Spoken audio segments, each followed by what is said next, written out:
সঞ্চয় আমি ঘূর্ণি, আমি পথ সম্মুখে যাহা পাই যাই চূর্ণি।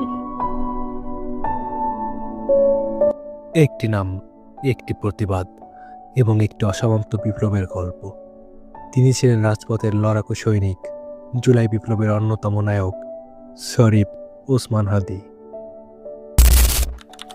1993 সাল ঝালকাঠি জেলার নলছিটিতে জন্মগ্রহণ করেন এই অকুতোভয় বীর। বাবা ছিলেন একজন মাদ্রাসার শিক্ষক। ধর্মীয় অনুশাসনে বেড়ে ওঠা ওসমান হাদি দাখিল ও আলিম পাশের পর ভর্তি হন প্রাচ্যের অক্সফোর্ড খ্যাত ঢাকা বিশ্ববিদ্যালয়ে রাষ্ট্রবিজ্ঞান বিভাগে। তখন থেকেই তার মনে দেশ ও সমাজের জন্য কিছু করার স্বপ্ন দানা বাঁধতে থাকে। প্রধান উপদেষ্টা আপনাকে বলি, আপনার উপদেষ্টারা সারাক্ষণ জুজুর ভয় দেখায় না?